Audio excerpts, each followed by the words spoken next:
Terima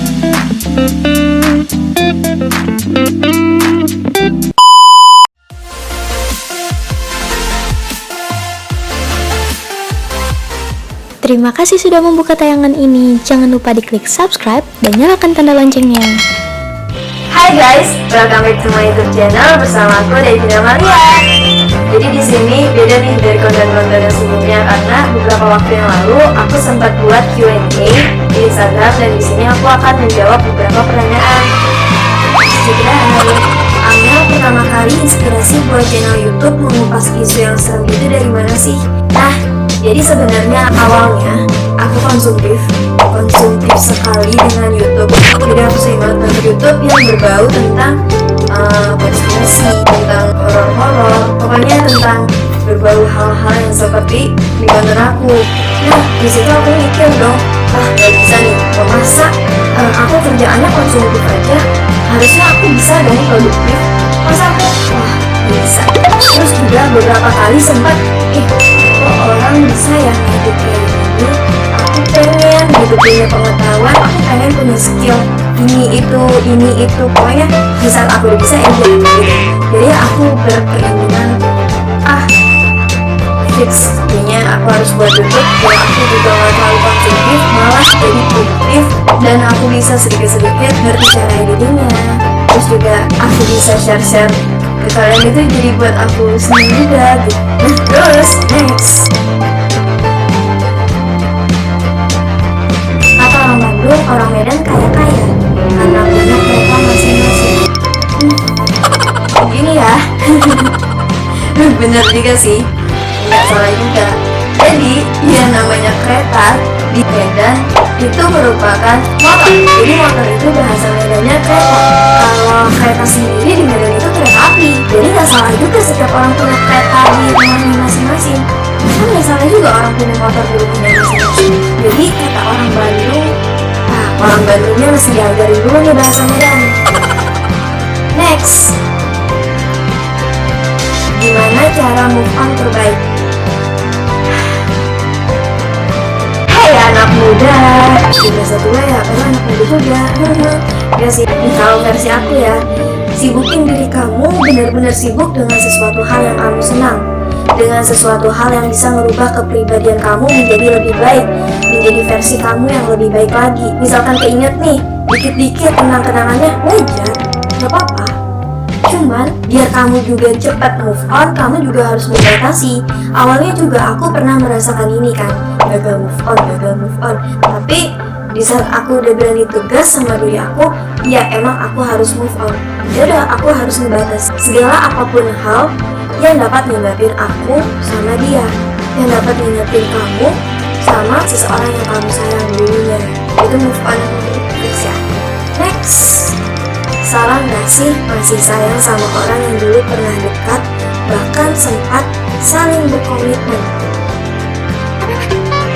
Masih sayang? Gak salah kok, itu wajar. Yang salah itu respon kamu terhadap rasa kamu. Jadi kalau kamu masih punya rasa sayang nih, tapi kamu juga melakukan hal bodoh, yaitu terus ngejar dia, mohon dia, ya itu salah. It's a big wrong gitu. Jadi menurut aku kalau emang masih sayang, udah sampaikan dalam doa, serahkan pada yang di atas, nanti yang di atas yang mengatur yang terbaik buat kamu. Next, Kak Amel itu orang Medan, orang India, Padang apa Aceh? India. Sebenarnya ini pertanyaan yang aku bingung jawabnya ya. Aku orang apa? Karena actually mama aku orang Jawa sama Sunda. Jawanya Purwokerto, Sundanya Sunda Bogor. Nah, papa aku itu orang Medan dan Padang. Dimana Medannya itu dari kakek itu Nasution, jadi aku ada aliran darah Nasutionnya. Tapi dari nenek itu juga punya marga Padang Caniago. Terus dari aku lahir, dari kecil aku tinggal di lingkungan Betawi di Sunda. Jadi kalau orang nanya aku orang apa, aku bingung kan, aku mau jawab apa ya, nano lah diriku ini. Next, Mel, first impression di Medan gimana? Kan beda tuh culture-nya sama di Jakarta. Jadi emang sih awalnya aku culture shock ya. Enggak sih, sebenarnya kan aku emang pindah itu udah dari SMA kelas 2. SMA kelas 2 aku pindah dari boarding di Jakarta ke Medan. Kok ngedok ya? Pokoknya Medan lah. Nah, emang awalnya aku agak shock, dan apalagi kan aku agak tertutup orangnya, agak pendiam, jadi aku menyesuaikan sendiri sama lingkungan itu kurang lebih 2 bulan. Aku diem, bener-bener diem. Jadi sebenarnya cerita pengalaman aku pindah ya. Jadi pas awalnya aku di Medan itu kelas 2 SMA itu aku diem, bener-bener diem sampai teman aku tuh ada kelas tahun berikutnya tuh ngomong aku, Mel, dulunya aku tuh ngeliat kalau ini anak kok main HP aja, kayak gak pernah ketemu HP di pesantren. Ya of course, aku gak pernah main HP di pesantren gitu. Selain itu juga aku takut, aku ngerasa takut salah ngomong juga. Pas kebetulan aku pas baru masuk jadi anak baru itu, ada beberapa teman aku tuh ngomongin kakak kelas yang abis balik dari Jakarta, dibilang, ih sombong kali lah abang ini baru balik udah ngomong gue lu. Tambah deg-degan dong, takut salah ngomong, takut dibilang sombong juga. Jadi aduh gimana nih, yaudahlah diem aja selama 2 minggu itu, selama 2 bulan itu aku main HP terus. Nah tapi lama-kelamaan ya udah bisa beradaptasi, dan juga emang baik-baik temennya, bener-bener baik-baik banget gitu. Jadi first impression aku takut, serunya kan culture shock gitu. Jadi beda gitu culture-nya di sini sama di sana. Selanjutnya, Kak Amel kenapa milih kimia? Kan susah. Siapa bilang susah?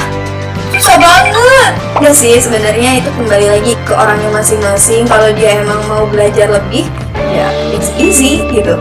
Sebenarnya kan kamu mengatakan kimia susah itu karena perspektif kamu di saat SMA kan. SMA tuh pelajaran kimia tuh susah banget, rumus-rumus kesetimbangan mesti digeser gini-gini. Nah tapi pas di kuliah itu jauh berbeda. Di kuliah kamu mengenal kimia itu, pengetahuan kimia itu lebih secara kehidupan nyata. Coba bayangin aja, apa sih yang nggak ada di sekitar kamu itu kimia. Kan segala sesuatu itu ya kimia. Ya kamu nafas aja pakai oksigen lah. Terus nih baju dari polimer, jilbab dari polimer, dari kimia. Air H2O kimia juga. Nah itu yang bikin sebenarnya yang menariknya dari jurusan kimia. Jadi di sana tuh kita nggak hanya berpatokan dengan rumus yang seperti ada di SMA, enggak. Tapi kita lebih ke menganalisa di makanan itu ada apa sih. Terus menganalisa di suatu tumbuhan itu ada apa sih. Air danau itu tercemar enggak sih. Terus juga ngebuat senyawa ini itu digabungin jadi ini itu digabungin jadi warna-warna, ini itu digabungin pokoknya bagian macam. Bahkan kita juga belajar kok cara buat sabun. Dan pokoknya benar-benar di perkuliahan itu kimia itu ditunjukkan dengan sesuatu icon yang sangat menyenangkan, sangat colorful. Kenapa aku pengen kimia? Dulu aku itu alhamdulillahnya punya guru yang menyenangkan dalam mengajar kimianya. Karena wajar banget di saat SMA kita punya guru yang gak enak banget cara mengajarnya. Bukan gak enak banget dalam hal apa ya, tapi dalam cara pengajarannya, maka kita juga menjadi gak suka dengan pelajaran itu. Banyak berbagai kasus yang seperti itu. Nah kebetulan alhamdulillahnya aku ngerasa happy sih saat diajar sama guru itu. I don't know, jadi aku suka. Terus juga aku diarahin sama papaku kalau mau kuliah tuh mending ini. Oke, bunyi. A few moments later. Nah, terus juga aku tuh kayak diarahin sama papaku buat ngambil ini. Dan salah satunya itu teknik kimia sebenarnya. Tapi ternyata aku coba-coba nggak dapet teknik kimia. Ya udah, kimianya pun jadi. Ya alhamdulillah juga sih. Gak nyesel juga, karena ya emang seseru itu di kimia. Juga nggak sedikit orang beranggapan, oh kimia suka buat bom ya. Oh kimia suka ngeracik ramuan aneh ya, ngeracik sianida ya. Enggak. Next, Kak, enakan mana di Jakarta apa di Medan? Ini pertanyaan yang gak bisa aku jawab dari aku pertama kali pindah ke sini dari SMA. Karena semuanya enak.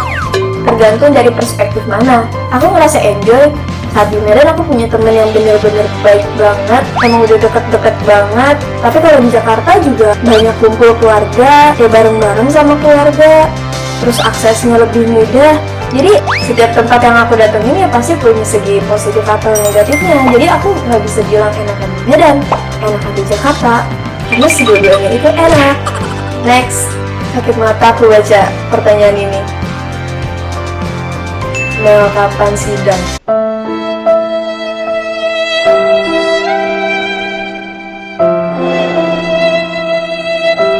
Gini ya, sebenarnya aku juga pengen banget sidang. Kalau bisa besok sidang.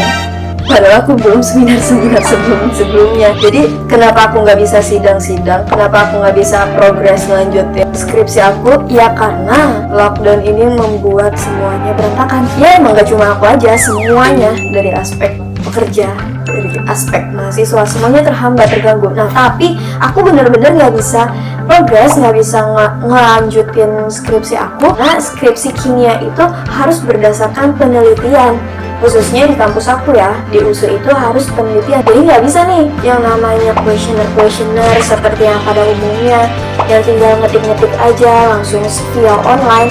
Nggak bisa. Di kimia USU itu harus offline, harus penelitian di lab. Kan harus di lab nih, USU-nya aja lockdown. Sebenarnya aku udah selesai, penelitian aku udah selesai nih, udah dapat nih senyawanya, udah aku bawa kemana-mana. Pas banget di akhir ujung lockdown bulan Maret. Lockdown bulan Maret itu aku udah jadi tuh senyawa punya aku. Nah tapi senyawa aku mesti diuji, di ini, diuji itu. Nah pengujiannya itu nggak ada di kampus aku, tapi adanya tuh biasanya aku di Jawa, di UGM. Sedangkan UGM ini udah lockdown duluan, jadi senyawa aku tersimpan dengan waktu yang cukup lama sehingga membuat senyawa aku udah rusak duluan dan menyebabkan aku harus penelitian ulang. Nah kalau penelitian ulang kan harus balik ke Medan. Sedangkan aku di Jakarta, aku harus balik ke Medan, aku harus nge-lab lagi, dan sedangkan USU aja lockdown. Ya jadi gimana aku harus melanjutkan sahabatku? Jadi adalah udah tinggal serahkan kepada yang di atas, yang terbaiknya bagaimana. Walaupun lu punya target setinggi apapun, secepat apapun, ya kalau yang di atas belum berkehendak, ya gak bisa. Next, udah lama gak lihat story kakak, sering-sering up tema horror lagi di YouTube ya kak. Siap, ditunggu video-video selanjutnya ya. Next, the last question. Mel buat konten daily makeup sama skincare-nya dong. Jadi sebenarnya juga ada beberapa ya teman-teman aku juga ada yang bilang, ada yang nyaranin untuk ke situ, tapi aku merasa belum memiliki punya pengetahuan tentang itu. Jadi aku takut gitu di saat aku buat video malah salah pengetahuan yang aku kasih. Tapi nanti aku coba-coba aku buat video daily makeup. Segitu dulu Q&A dari aku. Ya sebenarnya nggak ada bermanfaat banget sih aku jawab ini ya. Cuman ya adalah buat asik-asik aja. Juga beberapa mungkin bisa bertukar pikiran sama aku. Bye. Thank you for watching. See you in the next video. Bye bye.